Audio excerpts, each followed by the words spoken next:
তাদেরকে কর্মচারী ইউনিয়ন করার মর্যাদা দিতে হবে। আমরা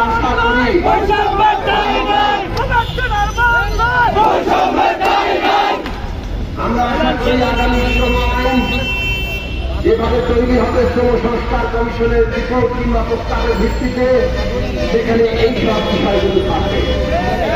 আমরা গতকাল শ্রম সংস্কার কমিশনের প্রধান সৈয়দ সুলতান আহমেদের সাথে কথা বলেছি। এইভাবে বাংলাদেশের বিভিন্ন সরকারি প্রতিষ্ঠানে বেসরকারি জায়গাতে আছে, সরকার নিজেই যদি বৈষম্য করে, সরকার নিজেই যদি তার নাগরিক কর্মচারী শ্রমিকের মর্যাদা না দেয়, তাহলে সেটা দেশে প্রতিষ্ঠা হবে কিভাবে? কাজেই কর্মচারীদের মর্যাদা প্রতিষ্ঠা করতে হবে এবং প্রত্যেকের সুনির্দিষ্ট ন্যূনতম বেতন ঠিক করতে হবে। কেবল ন্যূনতম বেতন নয়, যে যত বছর ধরে কাজ করছেন কাজের অভিজ্ঞতা এবং বয়সকাল ধরে তাদের বেতনের যে ইনক্রিমেন্ট এবং বেতন যে বাড়া এইটা নিশ্চিত করতে হবে। বেতনের স্কেল ঠিক করে দিচ্ছে, কোনো বাড়া নয়, এইটা একজন নাগরিকের ন্যূনতম অধিকার। মানুষকে দিয়ে কাজ করাবেন দাসের মতো করে, এইটা বাংলাদেশে চলতে দেওয়া হবে না। ন্যূনতম বেতন স্কেল ঠিক করতে হবে। তারপরে ন্যূনতম ছুটি পাওয়া, উৎসব ভাতা পাওয়া, নারী কর্মচারীরা মাতৃত্বকালীন ছুটি পাওয়া, সব মৌলিক অধিকারের অংশ। আপনি এই দেশের শ্রম আইন লঙ্ঘন করে সরকারি কোন প্রতিষ্ঠানে কাউকে কোনোভাবে কাজ করা যাবে না। যারাই সরকারি প্রতিষ্ঠানে কাজ করুক, সেটা সরকারি হোক আর বেসরকারি হোক, ন্যূনতম শ্রম আইনের অধিকার স্বীকার করে তার কাজ করতে দিতে হবে। আর সেইটা যদি করেন তাহলে উৎসব ভাতা, মাতৃত্বকালীন ছুটি, সমস্ত সাধারণ ছুটি এবং সুনির্দিষ্ট কর্মঘণ্টা এইগুলো ঠিক করে দিতে হবে। আর একই সাথে এই যে যারা চাকরিতে এসছেন তাদের চাকরির নিশ্চয়তা কি? চাকরির নিশ্চয়তা হচ্ছে মানুষের আরেকটি গুরুত্বপূর্ণ অধিকার। কর্ম করব কিন্তু কর্মের নিয়োগপত্র নেই, সেই অবস্থা দিয়ে তো কারখানা চলে না। আপনারা শিক্ষা প্রতিষ্ঠান চালিয়ে নিতে চান, এইটা বন্ধ করতে হবে, প্রত্যেকের কর্মের নিশ্চয়তা দিতে হবে। আর সর্বশেষ যে দাবি, সরকারি কলেজে যদি নতুন নিয়োগ হয়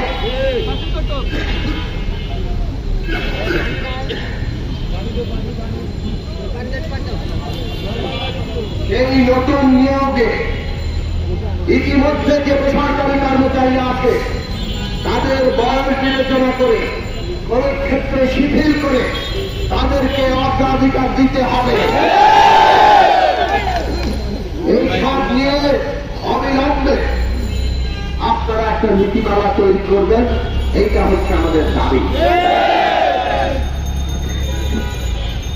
এইখানে যে দাবি তোলা হয়েছে, ব্যক্তিগতভাবে আমি এবং আমাদের দল আমরা মনে করি এইটা 100% ন্যায্য দাবি। সেই কারণে আপনাদের মাঝে এসছি। আপনাদের সাথে আগেও আমার কথা হয়েছে, আমাদের দলের নানান রকম নেতাকর্মীদের কথা হয়েছে। আপনাদের সংগ্রামের সাথে আমরা আছি, যতক্ষণ না পর্যন্ত দাবি আদায় হবে আমরা শান্তিপূর্ণভাবে সংগ্রাম করতে চাই। আজকাল অনেকেই বলেন যে এটা তো দাবি দেওয়ার শহর হয়ে গেছে। তো মানুষের জীবনে যদি সংকট থাকে, মানুষ দাবি দেওয়া নিয়ে আসবে না। আপনাদের কাজ করছে মানুষের দাবি দেওয়া পূরণ করা, সংকট নিরসন করা। আপনারা সেক্রেটারিয়েটে বসে থাকবেন, আপনারা সরকারে বসে থাকবেন, মানুষের জীবনে সংকট সমাধান করবেন না, মানুষকে বলবেন তাদের পেটের ক্ষুধা আজকে, বলবেন 1 বছর পরে আসো, এইরকম কোন কথা দিয়ে মানুষ চলতে পারবে না। আপনাদের কাছে সবার আগে গুরুত্ব পাওয়া দরকার মানুষ, সংখ্যাগরিষ্ঠ মানুষ, যারা এই দেশের চাকা চালু রাখে। সেইটা কলে কারখানায় হোক, সেটা শিক্ষা প্রতিষ্ঠানে হোক, অন্য যে জায়গাতে হোক, কাজেই তাদের যে দাবি, এই দাবি পূরণ করতে হবে।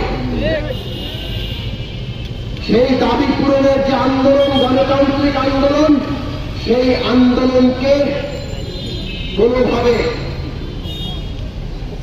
তার গুরুত্ব সেটাকে কমানোর জন্য বিশৃঙ্খলা সৃষ্টি, নানানভাবে রাস্তাঘাট বন্ধ করে দিয়ে জনগণের অসুবিধা সৃষ্টি, এইভাবে অভিযুক্ত হচ্ছে।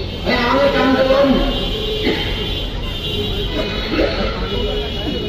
হচ্ছে, সব আন্দোলনের দায়িত্ব আমরা হয়তো নিতে পারব, কিন্তু আমরা দেখছি আমাদের শ্রমিক কর্মচারীরা ন্যায়সঙ্গত আন্দোলন করছেন, দাবি দেওয়া চলছে ন্যায়সঙ্গত ভাবে।